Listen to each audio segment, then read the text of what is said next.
We live in a fantasy world now. Reality has been destroyed. This is the time that we really need to pay attention. The probabilities are overwhelmingly on gold's side.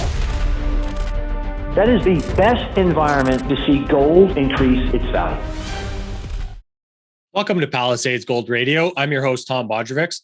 Joining me today is David Forrest. He's a commodities expert, researcher, and writer for Casey Research, and also the CEO of Ivor Exploration. How are you today, Dave? Hey, Tom. Good. Thanks for having me. Appreciate it. Great to have you. I'm looking forward to this conversation. We have a couple friends in common and had an interesting chat here before we hit record. So I wanted to maybe start by asking you how focused you are on energy right now and how much further are we away from making the green transition that has been so widely talked about?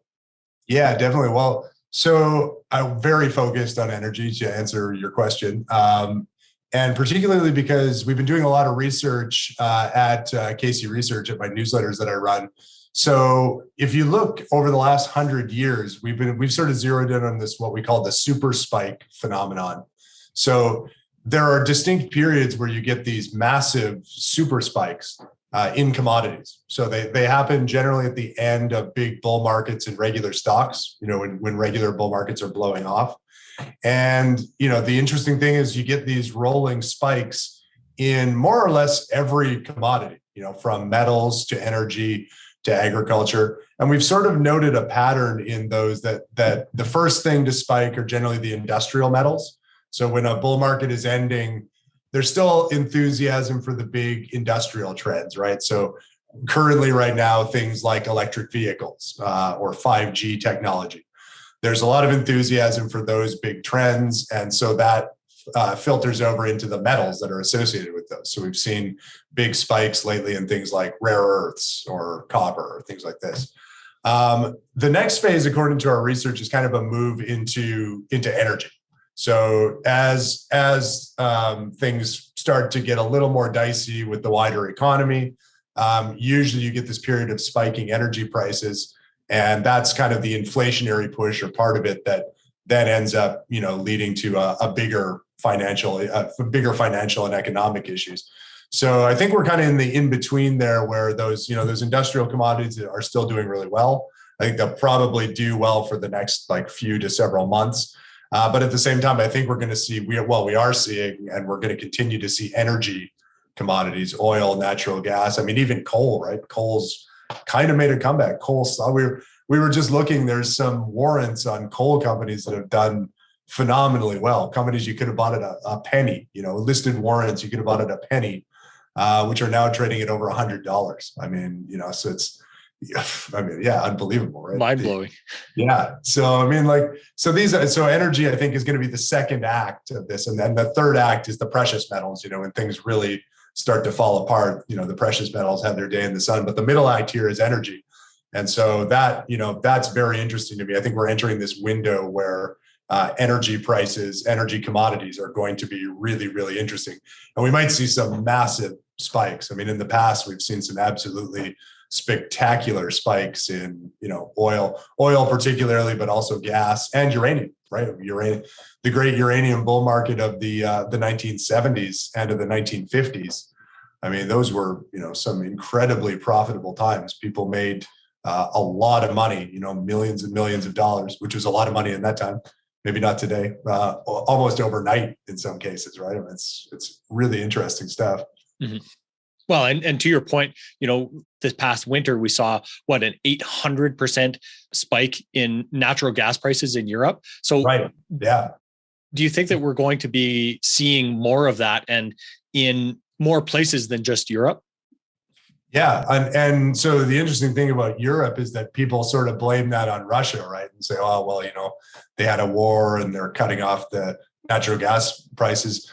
Natural gas prices were actually that high before any of the Russia stuff happened. The spike had nothing to do with Russia. I mean, Russia's, made it worse a little bit, but the spike actually was mostly just, poor planning on one hand, and then just sort of regular inflationary pressures, right? Like Europe just doesn't have enough energy to go around. And so, more money is chasing, limited supply, and it's pushed it up. So yeah, I think that's a perfect example of sort of one of the opening acts of this kind of energy spike. And then, obviously the big move we saw in the price of oil lately too, right? I mean, that was a pretty steep and sudden move. Did you see those articles about traders betting on $300 oil for the first time ever? The first ever options trades went through on $300 oil. So, I mean, that's how far out are those dated? I don't know, actually. It's a good question. It probably, you'd think further out than like a couple of years out, but I mean, the fact that, people are betting on it on any time frame is pretty interesting and not out of character. I mean, when you look at kind of the previous spikes we've seen in energy, I mean, there have been moves in, these super spike windows where stuff went up really quick, really fast, or really went up a lot really fast. Right? Well, and I guess maybe nickel would be a bad example of that, because I don't think that you're actually talking about a short squeeze type move, but more of a major supply demand imbalance. Is that right? Yeah, exactly. Well, I think it's a bunch of things actually. When you look at sort of historically on these things, like it's often there is a supply demand imbalance. And I think that often has to do with sort of coming off of a big industrial bull market. So, the use for all these things goes up, like we're seeing with EVs today, right? They're soaking up all of the nickel and all of the copper and all of the everything that we phosphate now, right? Did you see that article that half of the batteries Tesla made in Q1 were lithium iron phosphate? So they're switching over. So now there's all these concerns that, because phosphate's mainly used for fertilizer, we're not going to have enough fertilizer because it's all going to go in. Who would have thought phosphate would end up being an EV tech, mineral? But yeah, so I mean, that just to show you kind of the weird connections between things. So I think when the economy's running hot, everything, like you get a lot of demand, so you do get supply demand imbalances. I also think it's just inflationary pressures too. It's just often at the end of these cycles, there's a lot of money chasing a lot of things. And so we're just sort of, you get just general inflation and things. You also get speculation too. I think, and to your point about nickel, the short squeeze on nickel is kind of a symptom of the hot money sort of just chasing different things. And we're seeing that now with, various investment vehicles being set up for different commodities, right? I mean, like the Sprott Uranium Trust. I mean, that's a perfect example, right? An investment vehicle that's, soaking up a lot of the world's excess supply of something. And that's, and we've seen that in past cycles in various forms. So I think it's sort of a perfect storm of different factors, I think, that come together that, really drive these things up pretty suddenly and violently. As you touched on the uranium physical trust there, or SPUT as it's been known, do you think that is let's say a net positive overall for the industry? For the uranium industry? Yeah, I think certainly in terms of price. So, this is an interesting thing about the uranium market, particularly. The most metals, the cost curve is, like the name would suggest, a curve. So it, you start at the low end and it'll gently kind of go up, as you get to the higher cost producers. Uranium is the only metal that I'm aware of where it's more of a hockey stick than a curve. So it's kind of flat, and then you get to the like higher cost production and it basically just goes like straight up. So there's a fair bit of production on Earth that's like $20 to $40. If we look at most of it's in, Saskatchewan and Kazakhstan and places like that. And then if you want to go beyond that, it gets expensive really fast. Like there just isn't a lot of sort of incrementally cheap uranium.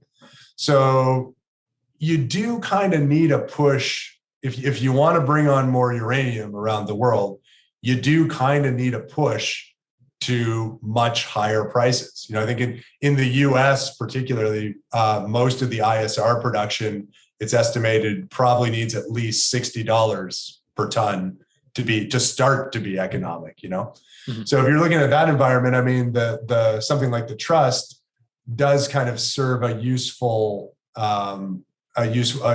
use because you're pushing the price up, and albeit kind of artificially, but you sort of need that higher price to entice the necessary production into the market. And never mind building the associated infrastructure that you need for processing and things like that, So I think actually the trust is kind of functioning in this case, like in a way of sort of smoothing out what's often a very disjointed market. The uranium price historically has big spikes and then very sudden collapses. And really what we need is something to smooth that out higher prices for long enough that we can support the development of all the mines and all the infrastructure that we need. So in that case, yeah, I would say the trust probably is a positive. Mm-hmm. And I saw that their New York Stock Exchange listing didn't get approved. So do you see this as a real issue for them or a hurdle? I don't think so. I mean, I think it would have been a huge boost if they had been able to. I mean, I think that was mostly aimed at accessing sort of retail. They were going for kind of the Robin Hood type crowd, which probably would have really lit a fire under the trust and under the uranium price. But I don't think it's going to be a big detriment to them. They're still able to access institutional investment in the U.S., which is a big chunk of money. Mm-hmm. So I don't think, and we haven't seen the spot prices haven't pulled back very much on that news. I think it probably would have been bigger had it gone through, but I think it's still going to be pretty big even with the Canadian and they trade a fair bit of volume on their OTC listing anyway. So we've seen some really big moves up in the uranium space over the past year, and it almost seems that they lose steam every time. So what do you see as a real necessary catalyst for the space to, let's say, materialize in a meaningful way up here? Mm-hmm. You mean for the price to maintain at these levels? Yeah. For us to see some more of that, let's say that sustained higher price so that we can, or so that companies can plan a little bit further ahead to restart and or start at all some of these projects that are slated for higher prices. Yeah. That's kind of the $1 million question in the industry is like, how do we get those prices? And I guess, in the past, that was kind of the problem was that as the price went up, there was mines that were coming online pretty quickly. This time around, we're not seeing the supply response like we have in previous cycles to higher prices. Mm-hmm. So I think Orano, the French uranium company, one of the biggest producers on earth, their mines are still running at at least 25% reduced capacity. And I think in some places like Niger, they're like 50%, they're only running 50% of capacity. So we're not seeing people jumping, people have seen this before, right? And I think the industry is well aware that they don't want the price to pop up and then crash back down. I mean, what would really be an ideal situation here? In the last cycle, uranium went to $140, peaked out at 140 briefly, $140 per pound. What would probably be ideal in this situation is if it plateaus even at 80, 80 or 100 or something like that. That would be a pretty ideal situation for developing because there's a fair number of good long life, good quality mines you can bring on at that price, especially in the US. So that's probably more what's needed. And I think that's what companies are sort of looking at is like, hey, let's not jump right back in now that we're at 60 or even, $70 a pound. But let's wait.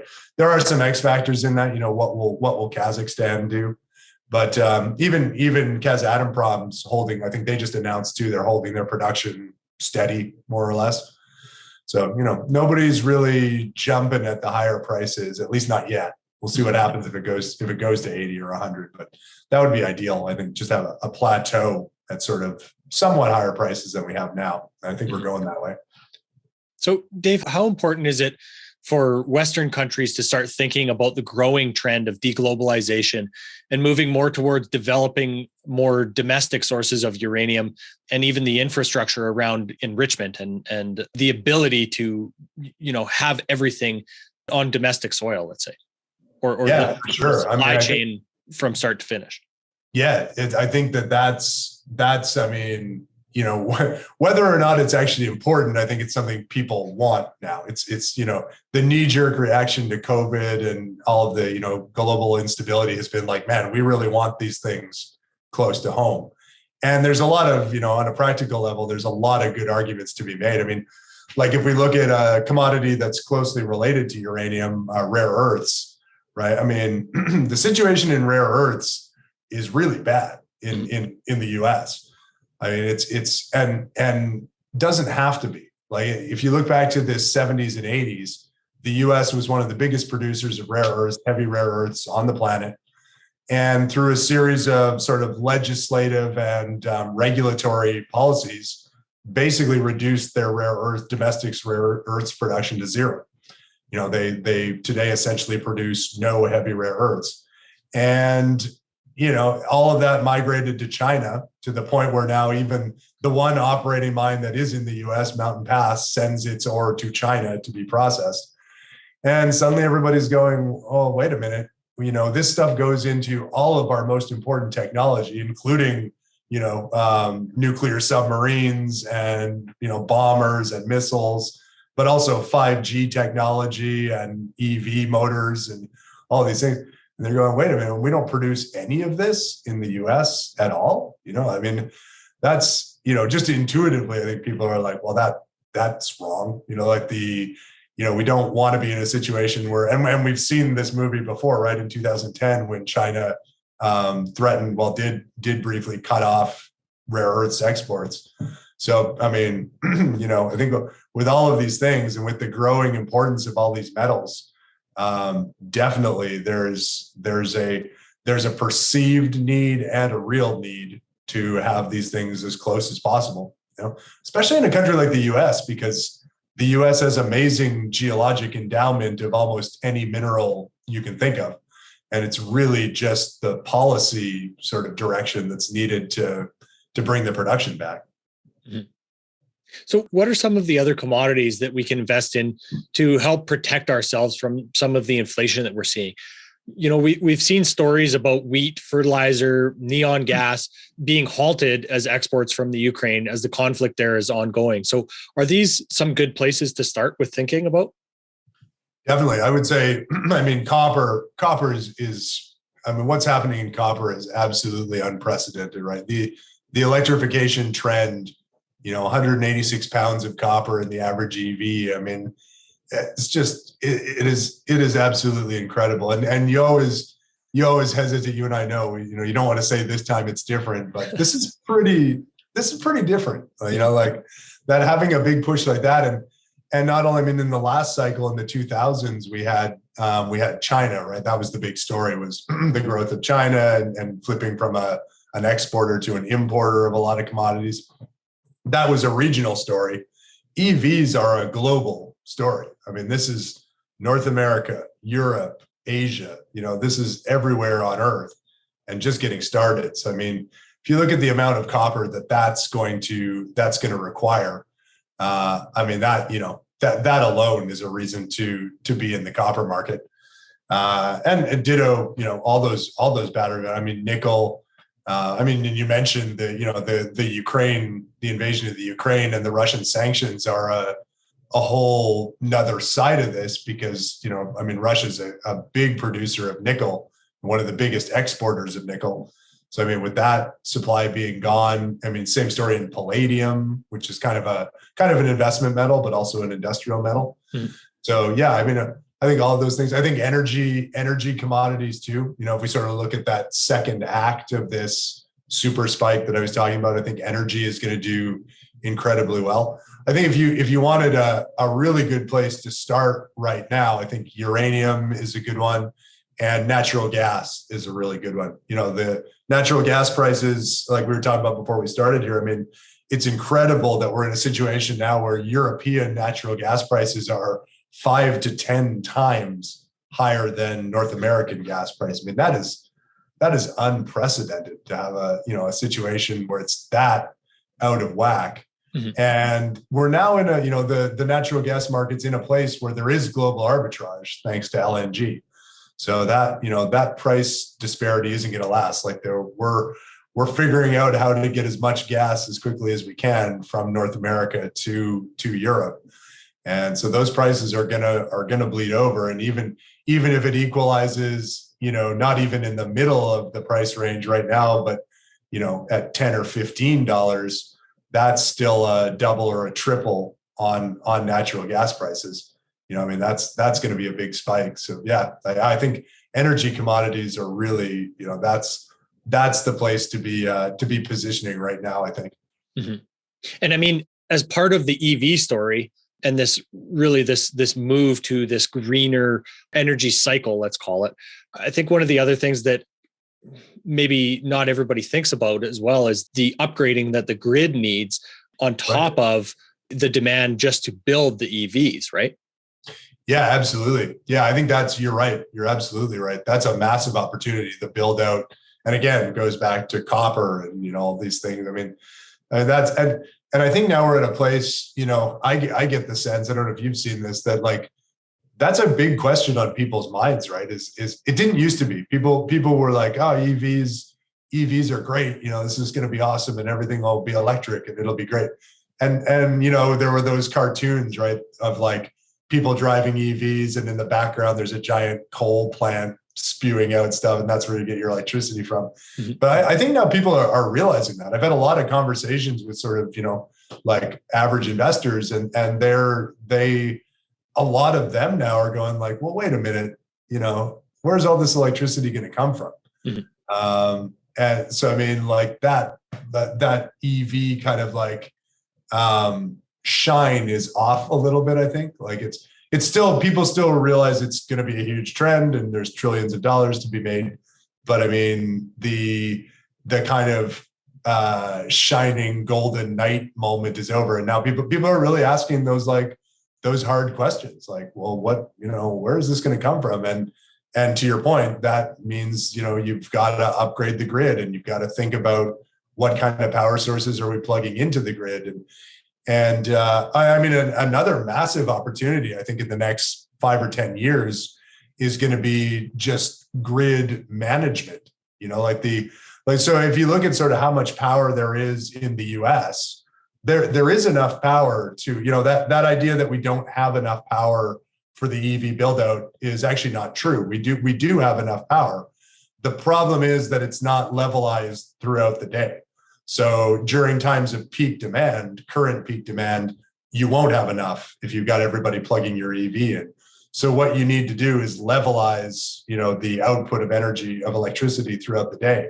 Mm-hmm. And if you can do that, then there actually is enough power.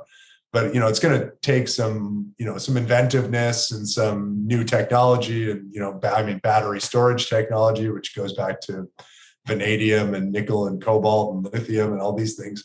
Mm-hmm. That's going to be critical, absolutely critical if we want to kind of not have the EV revolution get cut off at the knees by sort of running out of power halfway through. Right? I mean, it's, and all of these are, what a basket of opportunities, when you sort of think about the metals, the commodities implications from all this, everybody focuses on EVs and like, oh, Tesla is going to use this and Rivian's going to use this. But there's a whole universe of different investment opportunities that come out of this, right? Building those big scale storage, vanadium flow batteries, laying the cable to run the electricity. I would put again, one of the big reasons I like uranium so much is nuclear is absolutely going to be a part of that energy solution. Did you see that news about California?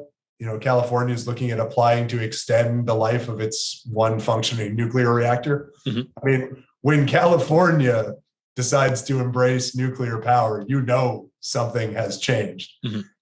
And they're absolutely right. It's the right move because that is the only well, in a lot of places, it's your only choice for baseload power, period. And definitely, if you're concerned about climate change and you're concerned about air quality, that is your only that's your only carbon-free baseload power choice. I mean, and that's a trend we're seeing all around the world, right? I mean, all the news, the Netherlands, Macron won the election in France, and he's promised to build 8 new nuclear reactors. China's got their ongoing build out of, more reactors than we probably know about. That nuclear part of it, I think that is probably going to end up being the underpinning of the energy renaissance. I think that's the conclusion we're coming to, is that, this is really, nuclear power is the only way that we get this all done in a way that's acceptable to, the majority of society. As we're kind of on the topic of sobering up to this, let's say, EV reality, you were recently writing a piece about a particular tech stumble that is occurring in the EV market. So can you explain to us more about that and what this stumble is and what it means? Yeah, exactly. And that relates a lot to these battery, this universe of different opportunities in batteries. So the tech stumble is exactly what we're calling this phase. So like I was saying, the honeymoon phase is over with these things, and now we're getting the hard reality where we're like, oh well, that doesn't work and this doesn't work. So this particular one was in India last week. They just rushed to have a bunch of high-level government meetings because EV batteries are blowing up. They've had several cases of batteries in cars and in motorcycles exploding and injuring or killing people. So it's, this is a big problem, obviously. So, the point we were making writing about this is that's a big challenge in the EV rollout. And not unexpected, right? Like when new technologies roll out, it's never a straight line upward. There's always things that have to be improved and things that have to be fixed. But that's a big opportunity for the people who can fix those. So we were pointing to one stock in our portfolio, Cooler, that makes exactly what they're looking for in India. They make containment systems for EV batteries. So if the battery, gets breached or has an explosion, it basically contains it so that no one gets hurt. And what I really like about that investment concept too is it's very, very simple, right? You're basically, what these guys sell is a box. It's a special box that you put the battery in, and it, keeps it safe. Those are often the kind of, in these sort of tech stumble periods, these like back to reality phases, those are often the kind of technologies that actually do really well. So it's great as an investor because you don't have to bet on something weird and exotic that you don't understand, right? You're not trying to bet on like, well, who's going to build the best new EV? Like, I don't know is it Fisker or Rivian or all these? I don't know who's going to, ultimately have the best car. But when you sort of look at like, just go back to basics, it's pretty easy to understand that like, okay, well, if you have a box that contains it, that's, that works. And that, we're seeing more of that kind of like old technology coming back. I mean, this lithium iron phosphate battery that Tesla just said, they're making a big switch. So they're going from nickel, cobalt, manganese batteries to lithium iron phosphate. And that's actually an old technology. It's like from the 90s. And it had kind of been abandoned because it was just old. Mm-hmm. And now Tesla's kind of did some tweaking of it, and they made it work better than it used to. But they're kind of like, look, this is old, reliable, proven technology. We're not reinventing the wheel. So it's like an interesting period we're at, I think, where you're getting those kind of like old technologies coming back. And as an investor, that's great because it's easy to understand. It's an easy concept to get on board with. And it's often those simple ideas that end up doing the best, right? The less complicated it is, the better. Do you think, Dave, that we could see battery or auto manufacturers start to step up and buy up resources or partner with miners in this space to secure their supply of these crucial minerals? Definitely, yeah. I think we're already seeing it. There was a bunch of news about that. Was it Ford or GM partnered in Argentina with a lithium project. Was it last week or 2 weeks ago? I think it's GM has that partnership in the Salton Sea in California for lithium. I mean, Tesla, how many deals have we seen from Tesla, right? Tesla has that deal with Vale. Tesla was actually looking at buying nickel operations all the way in New Caledonia, in the middle of the South Pacific. So, I mean, yeah, I think absolutely that's a trend we're going to see. It's interesting, actually, one of the fellows who works with me, one of my analysts, he had advised a major car company previously in his career. And years ago, they were looking at EVs and they were sort of saying, well, what are the potential pitfalls in EVs? And he told them, he said, look, the biggest pitfall is going to be the availability of these battery metals. Like, never mind the technology and the range anxiety and all this kind of stuff. You're not going to be able to get lithium, and you're not going to be able to get nickel, and you're not going to be able to get cobalt. And they fired him. They actually said, yeah, get out. And years later, it turns out he's right. He was absolutely right. That is the Wall Street Journal ran that headline saying the availability of these metals is the EV killer. It's the one thing that threatens to derail the EV revolution. So now, and I mean, his story was really interesting for a lot of reasons, but the biggest thing to me that was interesting about it is I think that mentality was very prominent amongst car makers and end users of all metal, because a lot of these guys they're tech companies.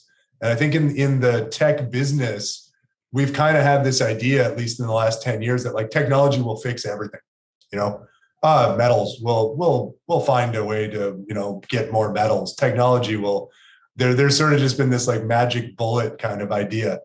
And, you and I know, right, in mining, it doesn't work that way. You don't just invent a new mine. You don't just you don't just say, oh, we're going to build a new mine here. You've got all the legwork you've got to do to discover it, first of all, prove it's there, do all the permitting. It's years and years and years to get a mine into production. So, I mean, I think it's just caught everybody flat-footed, up to the biggest auto manufacturer. Tesla, to their credit, has been very proactive in this. I think they probably were ahead of the curve in seeing these problems coming, and they've been trying to, do deals to secure the metals. But I think for the most part, everybody got just blindsided by this. And now everyone is really scrambling.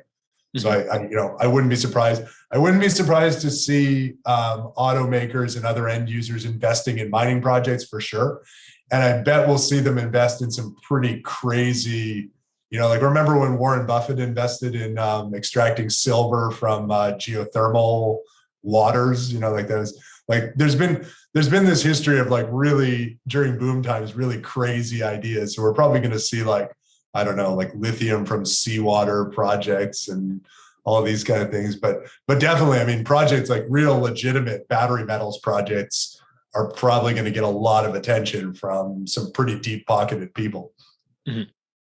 Yeah, it just goes to show you that, in some ways a rising tide lifts all boats, and not all those boats deserve to be lifted, right? Oh, that's right. Yeah. Well, I mean, and that's the other thing, right? That happens at the end of these cycles is usually all these scams come out. That's pretty common. So, another reason you want to be really careful as an investor. I mean, probably you're right. All those boats will lift and people will initially make a lot of money.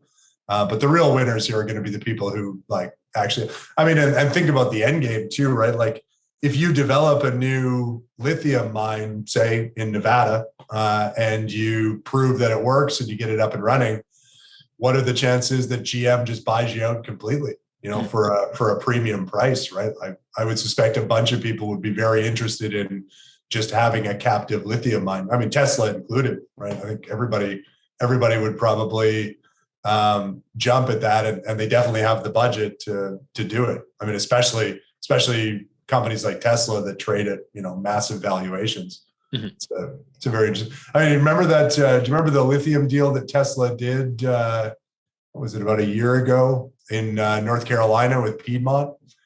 So they announced just an offtake agreement with Piedmont Lithium, and that stock I think went from $6 to $60 in a pretty short time. In a couple. I think I was actually just looking at it before.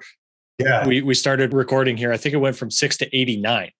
6 to 80, right? That sounds right. Yeah, I mean, and fast. Like it was, and just on the news that they were doing a deal with Tesla. Like, I mean, that's the kind of excitement I think, and I think in the background that's what people are thinking is that like, well, if Tesla gets involved with this, it's probably not just an offtake. I mean, they might buy it. I mean, it doesn't hurt. You've got Elon Musk, who people, will just bet will do anything. Like it wouldn't be at all surprising if he decided to open a mining wing of Tesla. And I mean, I think he's talked about that publicly. A mining wing of Tesla or a mining wing of Twitter? Yeah, or maybe of the boring company. He already has that tunneling company, right? Oh yeah, that's true. The flamethrower tunneling company. Maybe it'll be part of that. Yeah, or maybe they'll just put them all together. Yeah. All right, Dave. Well, we're coming up against a hard stop for you here. Do you want to touch on anything before we wrap up? Yeah, well, I just, I'm very focused on uranium. Like I said, Ivor Exploration is my company that we're developing what we believe could be one of the largest and highest grade uranium deposits in the US. The symbol's IVOR in Canada on the CSE and IVORF on the OTC. So I'd urge everybody to check that out. I just think uranium is going to be a great space. I think energy is going to be a great space. And I think commodities in general, this is the period that, a lot of fortunes are going to be made very, very quickly. Mm-hmm. Absolutely. And of course, a lot of the articles that cover a lot of the topics that we touched on today that you write are available at KC Research as well, right? That's right. Yeah. Our KC Daily Dispatch is our free e-newsletter. So you can sign up for that on our website and and goes out daily. Excellent. Dave, thanks so much for your time today. Yeah. Thanks a lot, Tom. Appreciate you having me. This podcast is for general informational purposes only. Nothing on this podcast should be taken as investment advice. Guests on this show are not compensated for their appearance. Listeners are urged to educate themselves and make their own decisions. Do not base any investment decisions on the information contained. To view our full disclaimer, please visit our website.